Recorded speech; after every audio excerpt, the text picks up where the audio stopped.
"Get away from my son's grave," billionaire Maxwell Blackwood shouted at the ragged teenager. Little did he know, this boy carried the most precious part of his son inside him. The revelation that came next would break Maxwell down in ways his billions could never repair, and rebuild him in ways money could never buy. Maxwell Blackwood stood at the floor-to-ceiling windows of his penthouse office. The city sprawled below him like a kingdom he had conquered. At 45, he owned the most valuable AI company in the world. BlackTech's latest neural interface had changed how humans interact with machines. The stock market valued his company at $87 billion. But Maxwell felt nothing as he gazed at his empire. The office door opened. His assistant, Jen, entered with caution. "Mr. Blackwood, the board is waiting in the conference room." Maxwell didn't turn. "Cancel it." "Sir, this is the third time this month. They're concerned about." "I said cancel it." His voice was flat, empty. Jen hesitated. "It's also Wednesday, sir. Your car is ready whenever you're ready." Maxwell nodded. Wednesday. Grave day. After Jen left, Maxwell opened his desk drawer. He took out a small wooden box. Inside was a faded photograph. A teenage boy with Maxwell's eyes smiled back at him. Lucas, his son, gone for almost 2 years now. 2 years earlier. "Dad, can you just look at my work?" 5 minutes. That's all I'm asking." Maxwell typed on his laptop, not looking up. "Lucas, I have the Beijing investors on a call in 10 minutes. Your art school applications can wait." Lucas slammed his portfolio on the desk. "It's my future. Why can't you understand that I don't want to build AIs and robots? I want to create art." Maxwell finally looked up. "Art won't secure your future. BlackTech will. When I'm gone, all of this will be yours." "I never asked for any of this." Lucas shouted. "You've missed every art show since I was 12. You missed Mom's birthday last month. You miss everything." Maxwell checked his watch. "We'll discuss this later. I have to take this call." Lucas grabbed his portfolio and car keys. "Don't bother. I'm going to the exhibition. At least the people there actually care about what I create." That was the last time Maxwell saw his son alive. The police called 3 hours later. Rainy road. A truck that couldn't stop in time. Lucas died instantly. Catherine, Maxwell's wife, fell apart at the funeral. She couldn't look at Maxwell. "You pushed him away," she whispered. "He was driving to that exhibition because you wouldn't support him." She moved out a month later. The divorce papers came by courier. Now, Maxwell's daily routine never changed. He worked. He ate alone. He slept little. The only constant was Wednesday. Every Wednesday, he visited Lucas's grave. He entered the garage where his driver waited by the Bentley. "Take the day off, Frank," Maxwell said. "I'll drive myself." "Sir, your father called again. He insists on meeting you tonight to discuss the company direction." Maxwell's jaw tightened. Harrison Blackwood, 80, and still trying to control everything. Last week he had told Maxwell to get over this grief nonsense and act like a CEO. "Tell him I'm busy," Maxwell said. He took the keys to the modest Audi that Lucas had loved. As he drove toward the cemetery, rain began to fall. In 2 days, it would be exactly 2 years since the accident. The pain felt as fresh as the day it happened. At the cemetery gates, Maxwell parked and grabbed the blue orchids, Lucas's favorites. He walked the familiar path to his son's grave, his wealth meaning nothing in this place of loss. What he saw next stopped him cold. Someone was already there, at his son's grave, a ragged teenage boy. Maxwell gripped the blue orchids tighter. His first thought was anger. This was his private time with Lucas. No one else ever came here. The boy didn't notice Maxwell at first. He sat cross-legged in front of the headstone. His clothes were dirty and torn. His dark hair hung in his face. He looked about 16, the same age Lucas had been. The boy held a worn sketchpad and moved a pencil across it with quick strokes. "What are you doing here?" Maxwell's voice was sharp. The boy jumped, dropping his pencil. He scrambled to his feet. "Sorry, sir. I didn't mean." "This is my son's grave." Maxwell stepped closer. Why are you here? Did someone send you? The boy shook his head. He wore a faded green hoodie with holes at the elbows. His jeans were frayed. His sneakers looked like they might fall apart any moment. No one sent me. The boy glanced at the grave. I come here sometimes. I like it here. It's quiet. Maxwell noticed a small bunch of wildflowers placed carefully at the base of the headstone. Simple daisies and black-eyed Susans. You brought flowers? To a stranger's grave. Maxwell's voice held suspicion. The boy stuffed his sketchpad into a worn backpack. I should go. I didn't know someone was coming. As the boy turned to leave, Maxwell caught sight of his sketchpad. On it was a detailed drawing of Lucas's headstone, but with strange patterns flowing from it, almost like music notes. Wait, Maxwell said. What's your name? The boy hesitated. Eli. Why this grave, Eli? There are hundreds here. Eli looked down. I don't know. I just felt drawn to it. He rubbed his chest absently. I've been coming for a few months. Since my mom died. You're homeless? Maxwell asked, noticing how thin the boy was. Eli nodded. 6 months now. Mom was a nurse. When she got sick, the bills took everything. He shifted uncomfortably. Look, I'm sorry if I bothered you. I'll find somewhere else to sit. As Eli spoke, he made a small gesture with his hands, linking his thumbs and rotating them. Maxwell felt the blood drain from his face.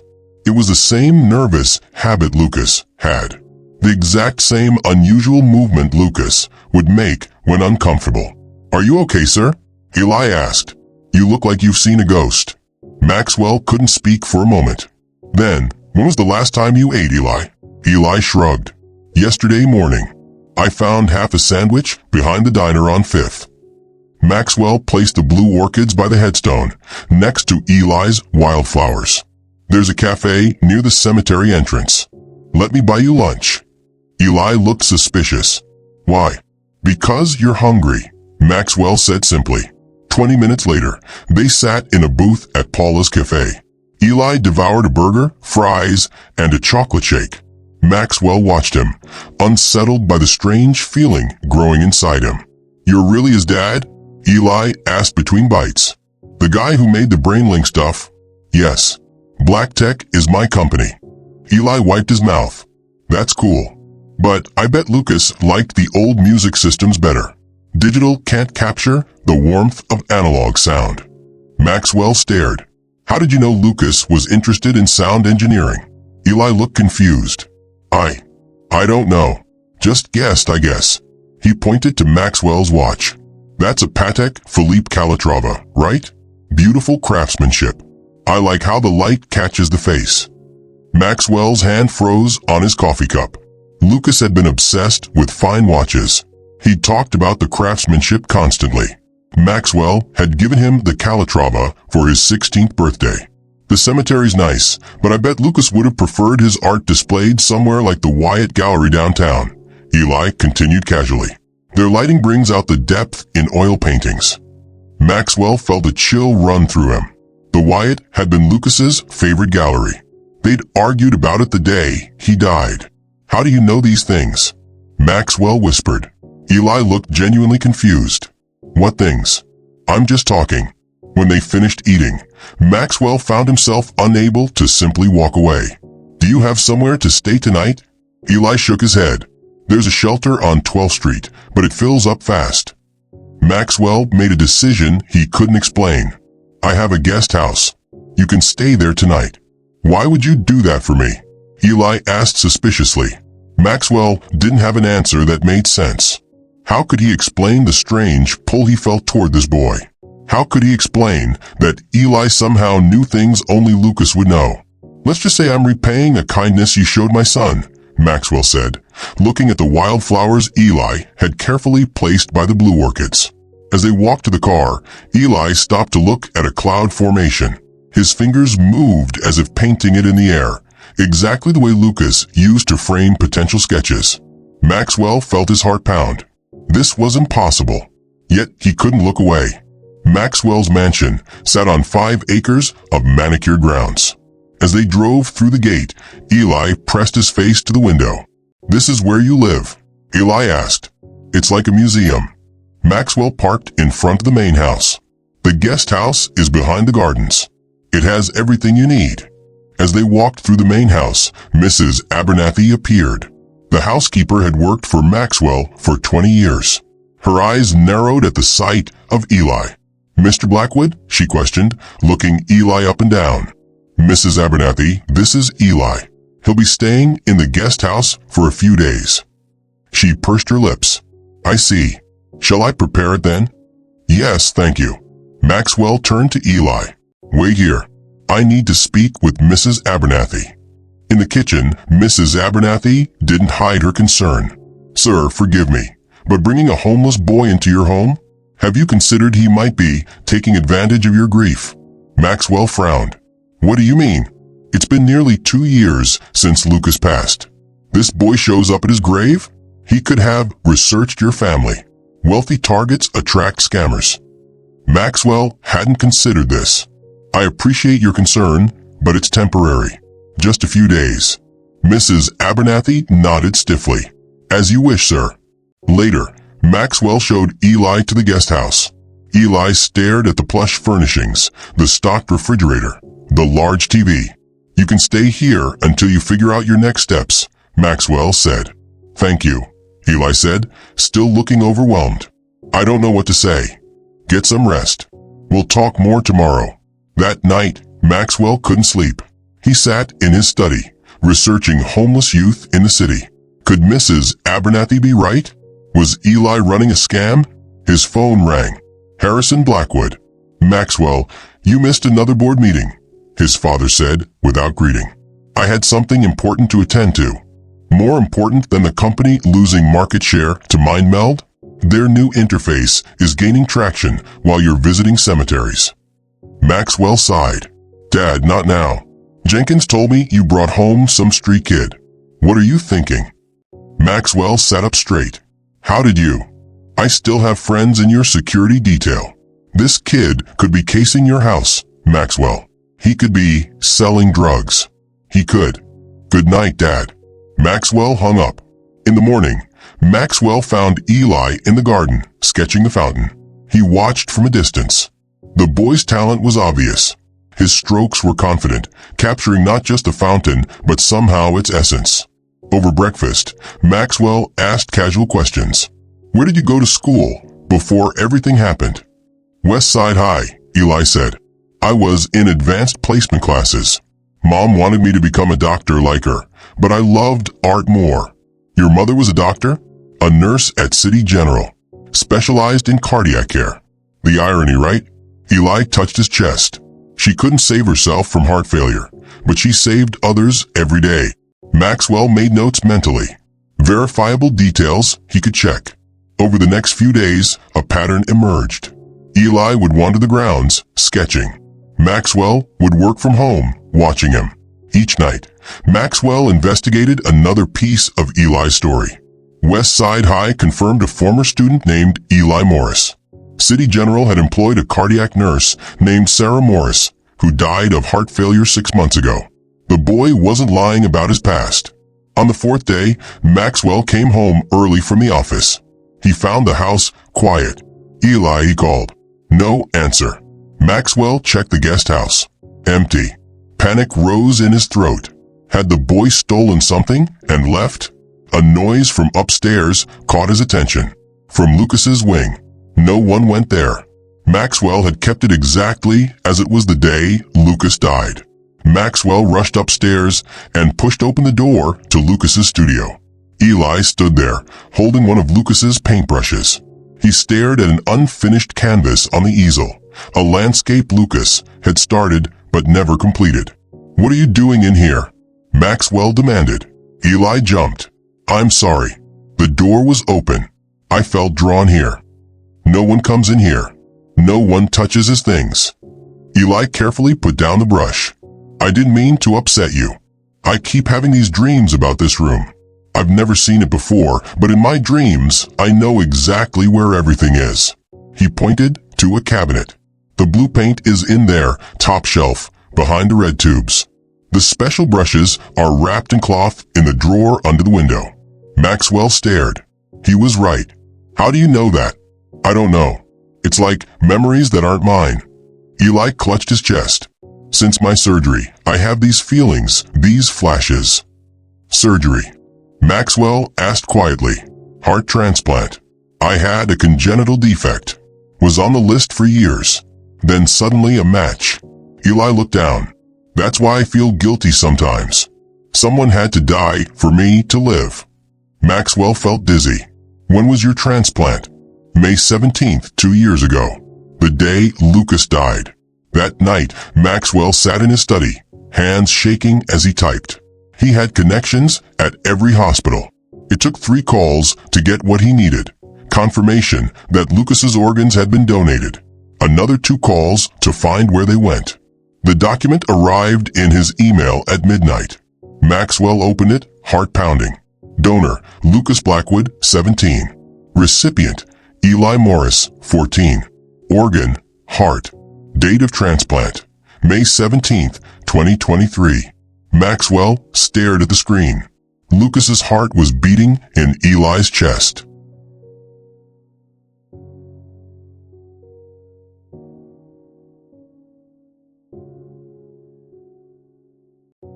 Maxwell couldn't sleep. He sat in his study until dawn, the medical records open on his screen. Lucas's heart beating in Eli's chest. It explained the strange connection he felt. It explained how Eli knew things only Lucas would know. Morning came. Maxwell went to the kitchen to find Mrs. Abernathy making coffee. Is the boy still here? She asked. Maxwell nodded.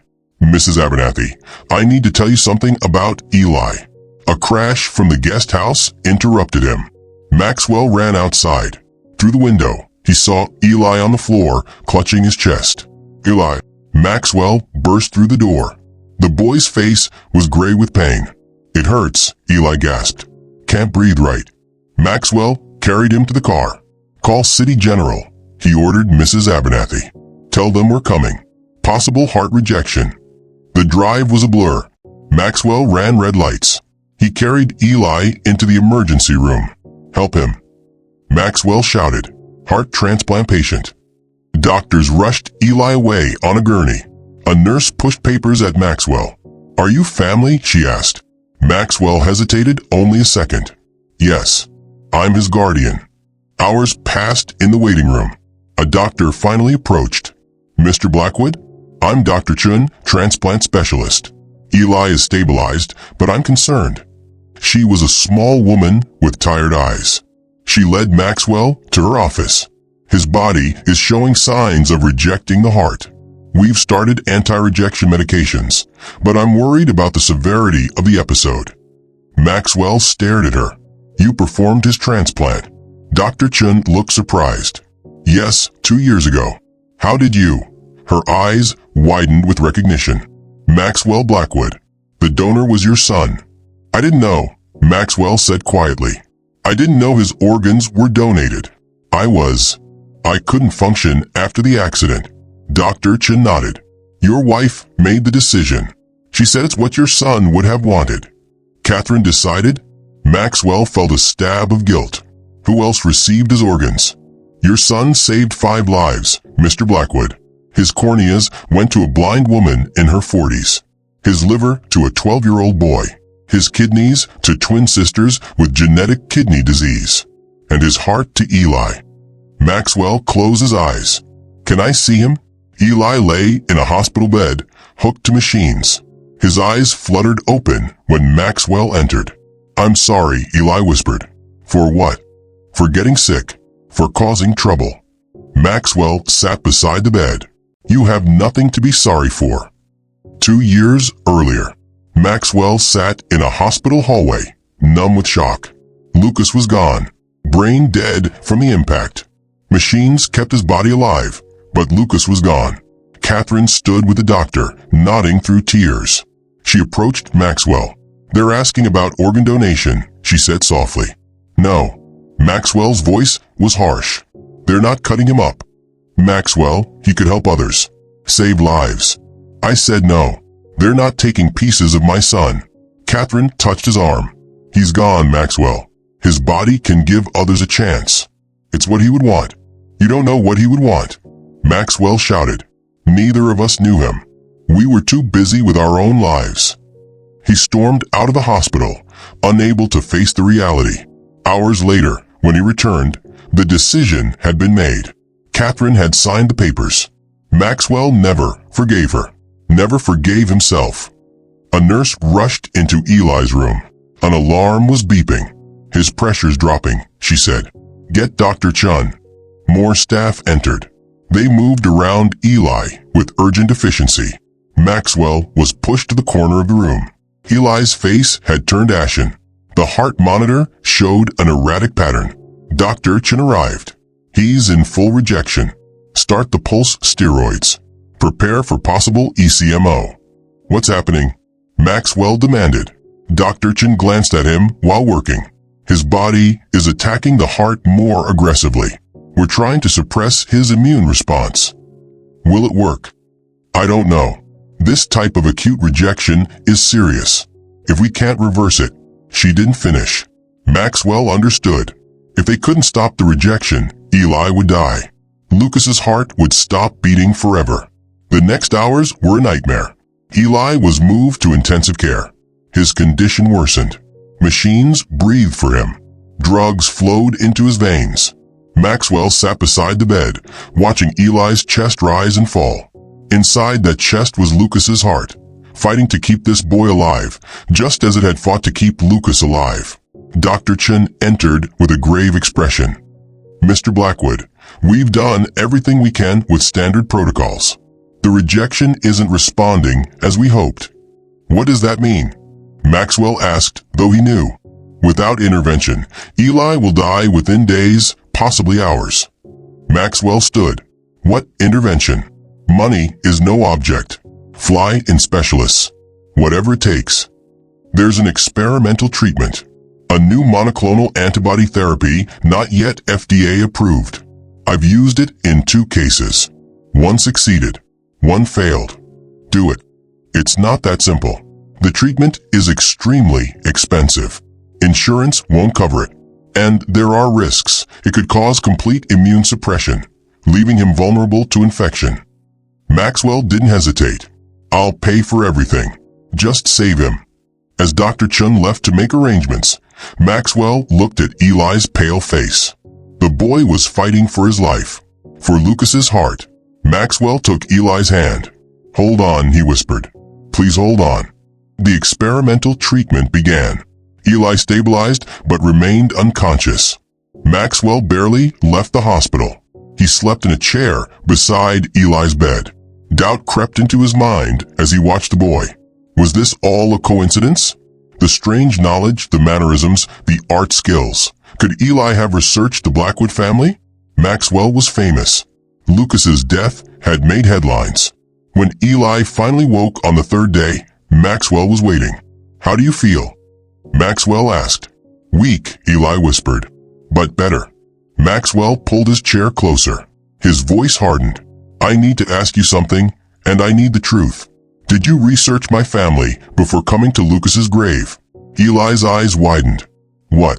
"It would be easy. News articles. Social media. My company's public records. Lucas's obituary." "Why would I do that?" Eli asked, confusion clear on his pale face. "To gain my trust. To manipulate me into taking you in." Tears filled Eli's eyes. "You think I planned this? You think I'd give myself heart failure to trick you?" "Not the heart failure, but the rest of it, knowing Lucas's interests, his habits." Eli tried to sit up, but was too weak. "I don't understand what's happening to me either. I have dreams about places I've never been. I know things I shouldn't know." "Prove it," Maxwell challenged. "Tell me something about Lucas that wasn't in the news." Eli closed his eyes. "There's a loose stone in the garden wall, behind the oak tree. Lucas used to hide things there.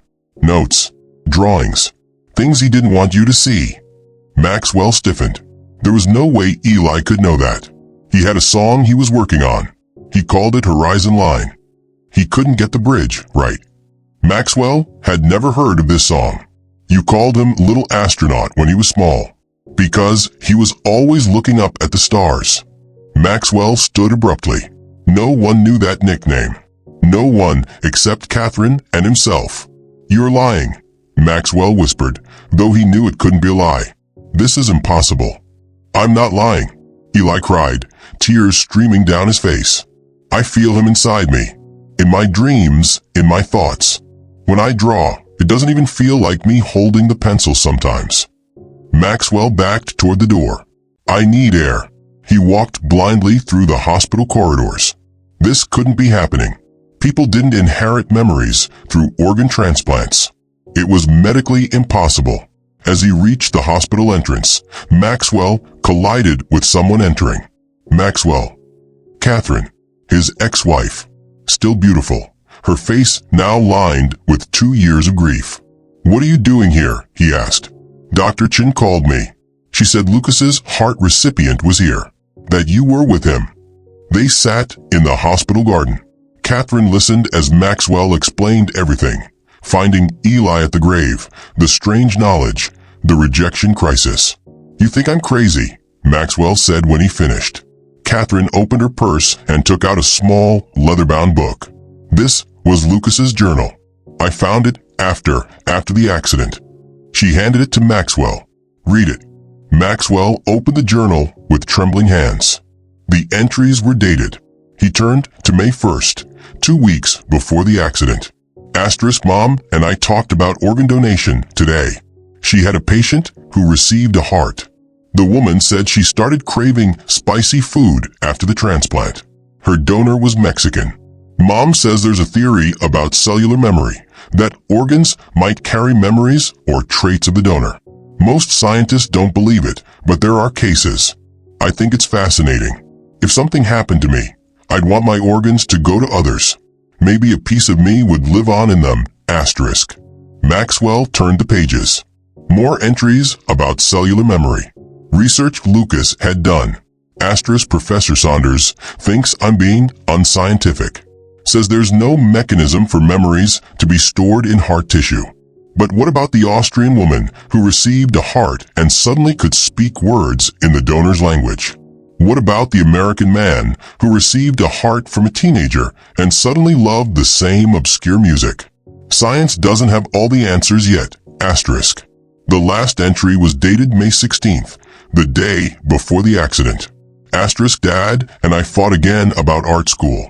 He doesn't understand that creation is as important to me as innovation is to him. Maybe someday we'll bridge this gap. Until then, I'll keep making art that matters to me. I'm working on a new piece, trying to capture that feeling when you know you're exactly where you're meant to be. I call it home." Asterisk.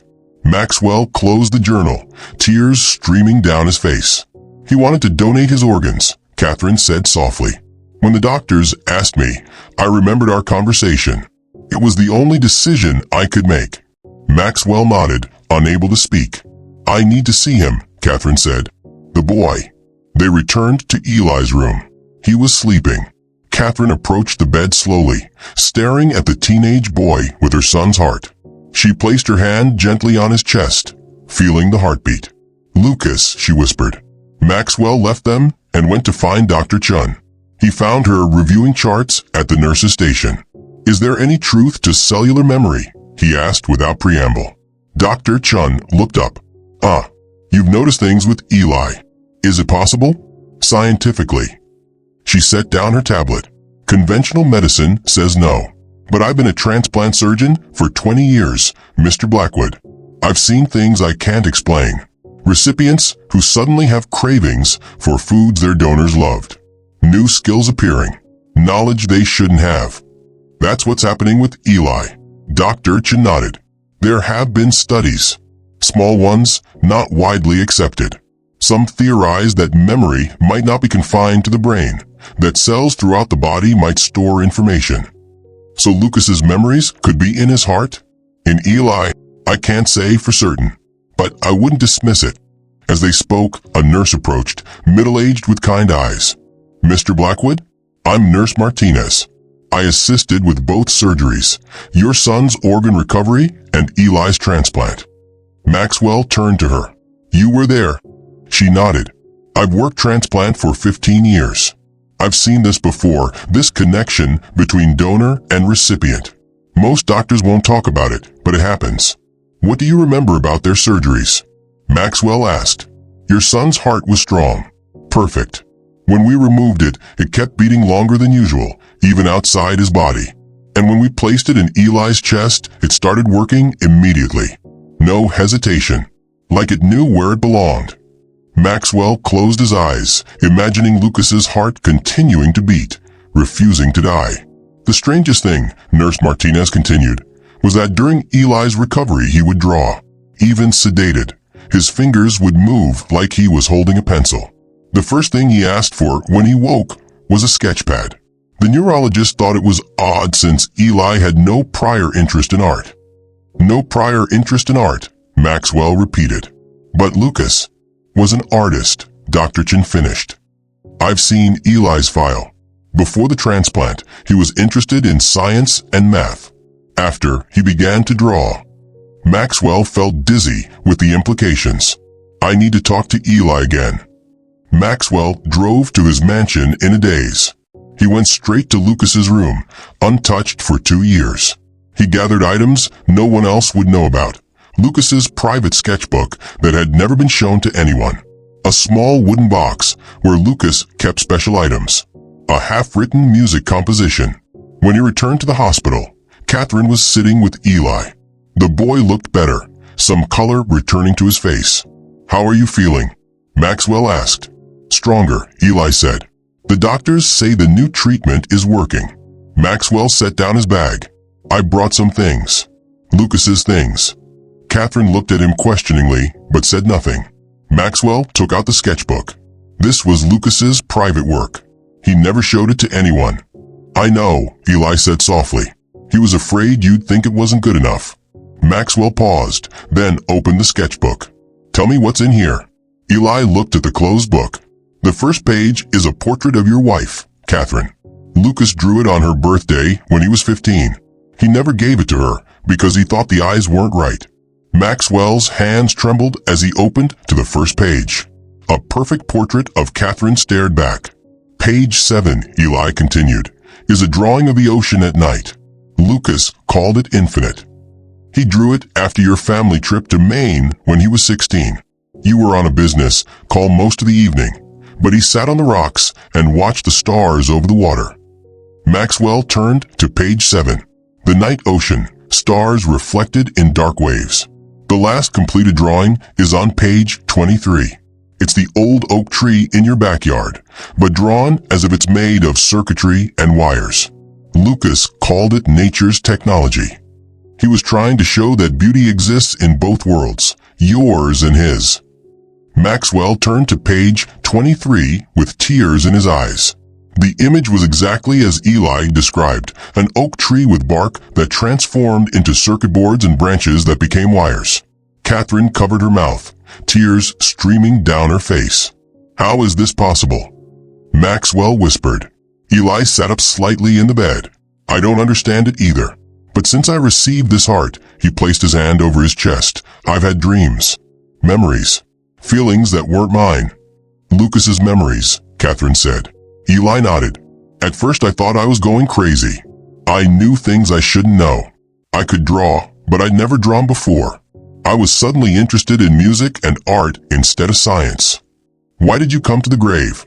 Maxwell asked. I felt pulled there, like something was waiting for me. I didn't know it was Lucas's grave until I saw the name. But even then, I didn't connect it to you. I just felt peaceful there. Eli reached for Maxwell's hand. His grip was surprisingly strong. He pulled Maxwell's hand to his chest and placed it over his heart. He forgives you for missing his art show, Eli said, his voice changing slightly. He was angry that day, but he loved you. He always loved you. Maxwell fell to his knees beside the bed, sobbing. The steady beat of Lucas's heart pulsed against his palm. His son's heart still beating. He wanted you to know, Eli continued, that he understood why you pushed him toward the company. You wanted him to have security, to have a future. You were protecting him the only way you knew how. I should have supported his art, Maxwell said through tears. He knows that now. And he wanted to tell you that in those last moments driving to the exhibition, he was thinking about how to bridge the gap between you. He had an idea for combining art and technology. He was coming back to talk to you about it. Catherine moved to Maxwell's side, her hand joining his over Eli's heart. Lucas's last thoughts weren't angry, Eli said. They were hopeful. He believed you would find common ground. Maxwell looked up at Catherine, their hands joined over their son's beating heart. 2 years of blame and separation dissolved in that moment. I'm sorry, Maxwell whispered to her. I blamed you for the donation decision. But Lucas wanted it. You knew him better than I did. Catherine shook her head. We both knew parts of him. Neither of us saw the whole. They stayed that way for several minutes, feeling the steady rhythm that had once belonged solely to their son, and now gave life to the boy before them. What happens now? Eli asked finally, his voice uncertain. Maxwell stood, wiping his tears. You focus on getting better, on healing. And after that, Eli looked between Maxwell and Catherine. I don't have anywhere to go. Maxwell looked at Catherine. Something passed between them, an understanding, a shared purpose. You'll come home with us, Maxwell said. If that's what you want. Us? Eli asked. Catherine smiled through her tears. We have a lot to figure out. But yes, us. I'm not Lucas, Eli said carefully. Even with his heart, his memories, I'm still me. Maxwell nodded. I know. You're Eli. You're your mother's son. But somehow, you're carrying a piece of our son too. We don't have to understand it completely to accept it. The doctors say I'll need ongoing treatment. Medical care. It's expensive. Money is the one thing you don't need to worry about, Maxwell said. Whatever you need, treatment, education, a future, it's yours. Catherine squeezed Eli's hand. We lost our son. You lost your mother. Maybe this is a second chance for all of us. Eli looked down at his chest. When I was dying before the transplant, my mom told me to hold on. That someone special would save me. He looked up at Maxwell and Catherine. I think she meant Lucas. But maybe she meant all of you. Maxwell felt something shift inside him, grief giving way to possibility. Lucas was gone.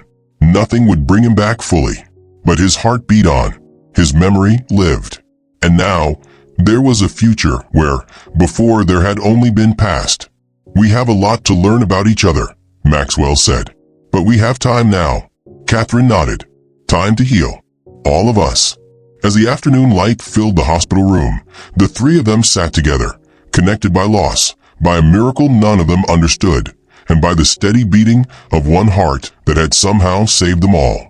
For 3 days, Eli's condition improved. Maxwell and Catherine took turns staying with him. They talked for hours, sharing stories about Lucas, learning about Eli's life before his mother died. A fragile hope grew between them. Then, on the 4th morning, Eli woke, gasping for breath. Alarms blared. Medical staff rushed in. His body is rejecting the heart again, Dr. Chen explained later in her office. The initial treatment helped temporarily, but his immune system is mounting a stronger response now. What are our options? Maxwell asked, Catherine's hand tight in his. There's a new experimental protocol. It's only been tried in Europe on 7 patients. 4 survived, 3 didn't. It involves a radical immune suppression, followed by a genetically modified infusion to retrain the immune system. Is it approved here? Catherine asked. No. We'd need special permission.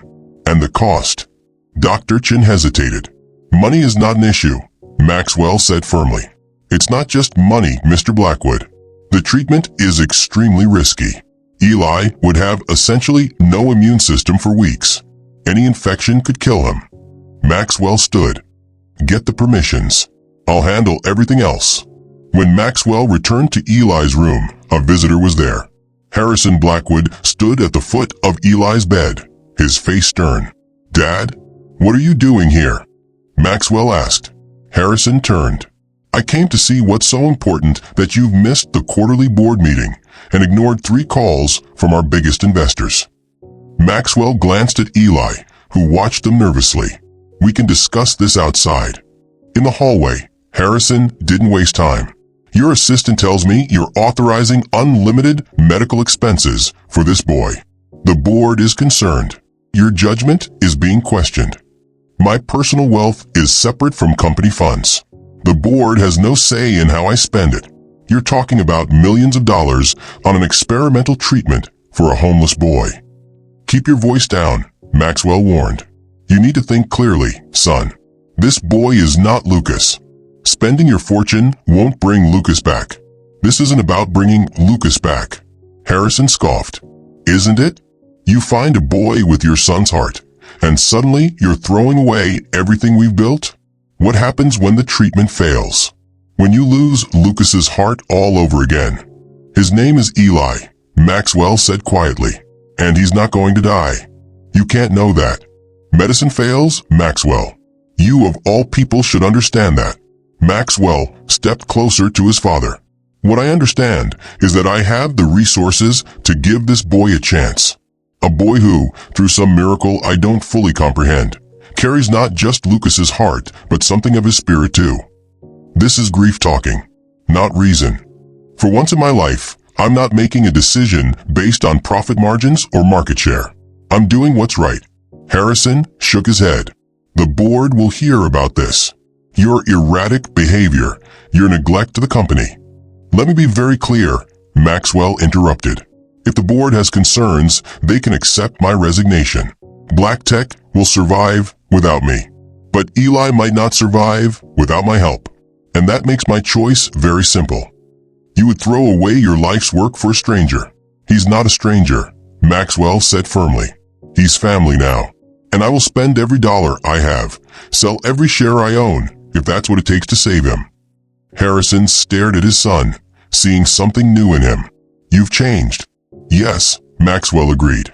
I have. Harrison left without another word. Maxwell returned to Eli's room, where Catherine sat holding the boy's hand.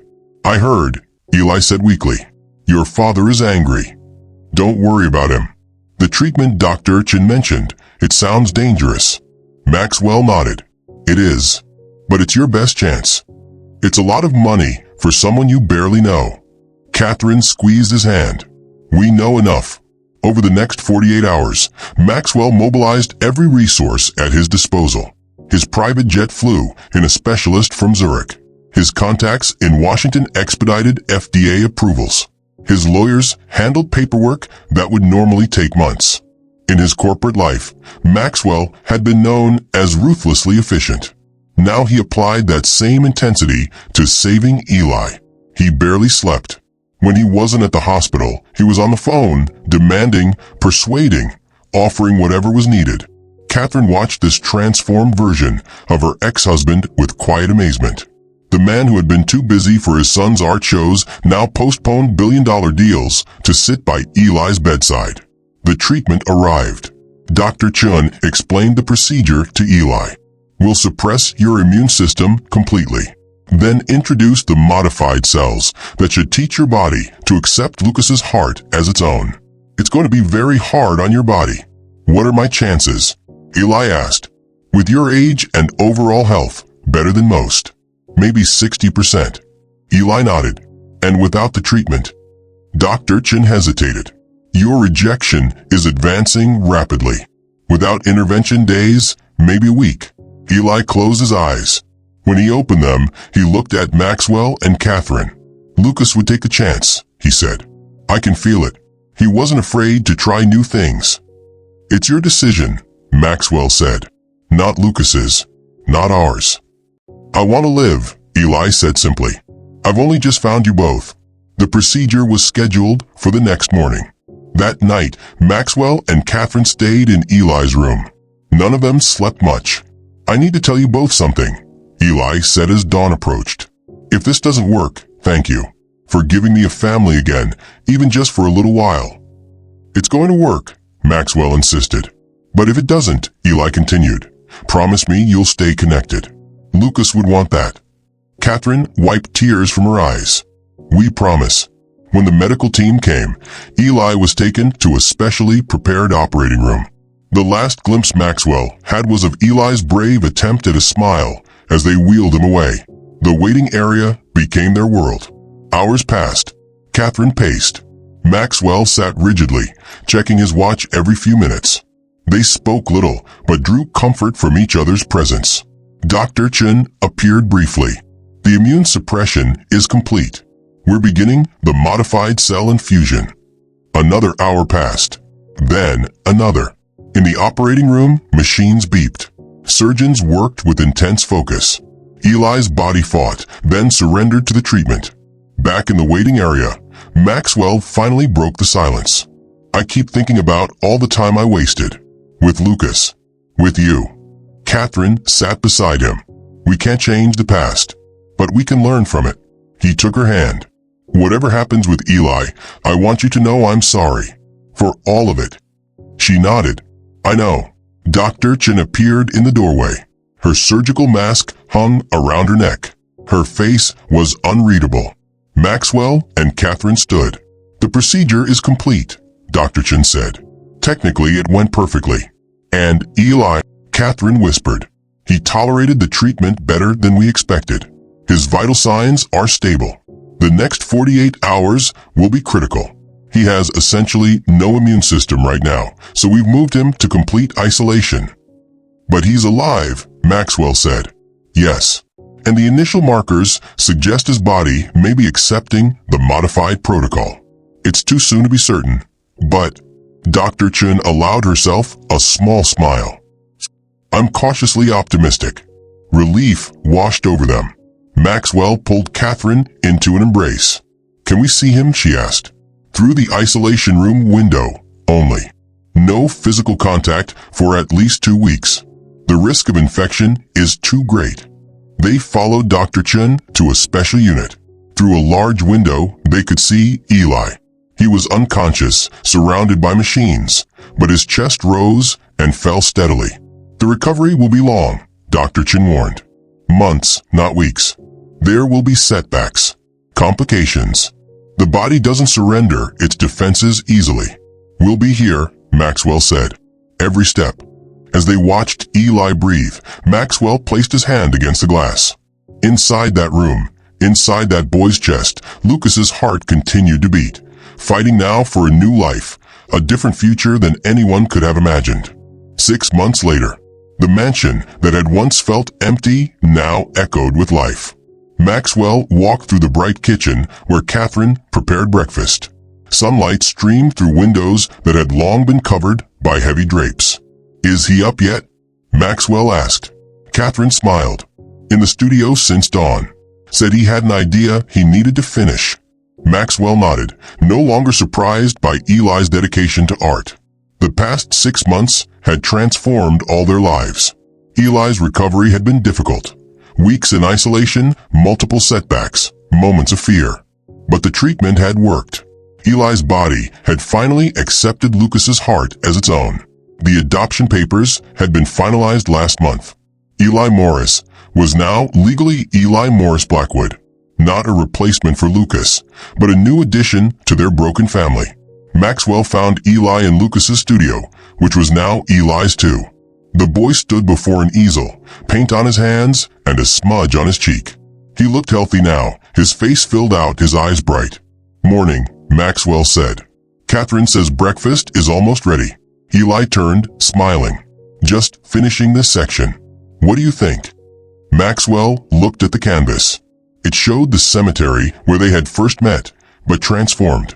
The gravestones were still visible, but each one released colorful streams of light that connected to living people in the foreground. It's beautiful, Maxwell said. What are you calling it? Continuation, Eli answered. It's for the Foundation Gala next week. The Lucas Blackwood Foundation had been Maxwell's first major project after stepping back from daily operations at Black Tech. It funded organ donation awareness programs and art education for underprivileged youth. Next week's gala would be its public launch. Perfect title, Maxwell said. The board will love it. Even your father? Maxwell laughed. Even my father. Harrison Blackwood had been the hardest to convince about Maxwell's new life direction. The old man had raged when Maxwell announced he was reducing his role at Black Tech to chairman while a new CEO handled daily operations. he had scoffed at the foundation as sentimental nonsense. But even Harrison had gradually changed. It started when he visited the mansion and found Eli helping Maxwell redesign a neural interface for artists. The boy's insights had impressed him. Then came Eli's first art show, where several pieces sold to major collectors. Harrison began to see that Eli was not just the recipient of his grandson's heart, but a gifted individual in his own right. Last week, Harrison had quietly donated $5 million to the foundation. He hadn't mentioned it to Maxwell, but the foundation director had been quick to share the news. "Come on," Maxwell said. "Food first, then you can finish." At breakfast, the three of them discussed the day ahead. Catherine had moved back in 3 months ago, not into Maxwell's bedroom, but into a suite of rooms on the same floor. Their relationship was evolving slowly, built on shared concern for Eli and shared memories of Lucas. "Dr. Chen called," Catherine said. "Eli's latest tests are perfect. The best results she's ever seen in a transplant patient." "That calls for a celebration," Maxwell said. "Dinner out tonight?" Eli nodded, then grew serious. "Also, I've been thinking. Tomorrow is the anniversary." Maxwell and Catherine grew quiet. 3 years since Lucas's death. The day that had shattered their family. "I'd like to visit the cemetery together," Eli said. "If that's okay." "Of course," Catherine said softly. The next day dawned clear and cool. They drove together to the cemetery where everything had begun. Maxwell carried blue orchids. Catherine brought white roses. Eli carried his sketchbook and wildflowers like the ones he'd brought on that first day. They stood before Lucas's headstone. The date of his death seemed impossible now, both so long ago and just yesterday.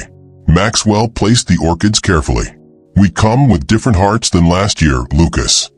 Catherine set down her roses. "We miss you every day, but we're learning to live again." Eli knelt and arranged his wildflowers. Then he opened his sketchbook and propped it against the headstone. On the page was a portrait of Lucas, drawn by Eli, though he had never seen Lucas in life. "Thank you," Eli said simply, "for everything." They stood in silence, 3 people connected by loss and miracle. Then Eli took Maxwell's hand and placed it over his heart. "Feel that?" Eli asked. "It's strong now. No more rejection." Maxwell felt the steady rhythm beneath his palm. Lucas's heart beating inside Eli's chest. He placed his other hand on Catherine's shoulder, completing the circle. "He's still with us," Maxwell whispered, "in ways I never imagined possible." 1 week later, the Lucas Blackwood Foundation held its gala opening at the Wyatt Gallery downtown. The exhibition showcased Lucas's artwork alongside Eli's. In the center of the main hall stood a special installation. Maxwell watched nervously as guests gathered around it. 7 of Lucas's unfinished canvases were displayed beside 7 completed works by Eli, each one beginning with Lucas's strokes and completed in a seamless blend of both their styles. "It's remarkable," Harrison Blackwood said, appearing beside his son. "The boy has talent." "Yes, he does," Maxwell agreed. "His own talent, not just Lucas's." "I was wrong," Harrison said quietly. "About all of this. About you stepping back from a company." Maxwell looked at his father in surprise. "You've built something more important than black tech here," Harrison continued. "A legacy that matters." Across the room, Eli stood with Catherine, describing his work to a group of admirers. His face was animated, his hands moving expressively. One gesture, the linking of thumbs, made Maxwell smile. Some things remained from Lucas. Others were purely Eli. Dr. Chen approached Maxwell. "Quite an achievement," she said, gesturing to the crowded gallery. "All of this from a chance encounter at a cemetery." "Was a chance?" Maxwell asked. "As a scientist, I should say yes." She smiled. "As someone who has seen what I've seen, I'm not so sure anymore." The final piece in the exhibition stood alone on a wall, larger than the others. It showed 2 silhouettes, one transparent, one solid, with a glowing heart connecting them. Beneath it was a plaque with words Eli had written. Asterisk, 2 souls can share one heart. 2 lives can flow from one loss. This is not an ending, but a continuation of what makes us human. Our capacity to love beyond understanding, to connect beyond explanation, and to find meaning even in our deepest grief. Asterisk. Maxwell stood before it, sensing Catherine and Eli joining him on either side.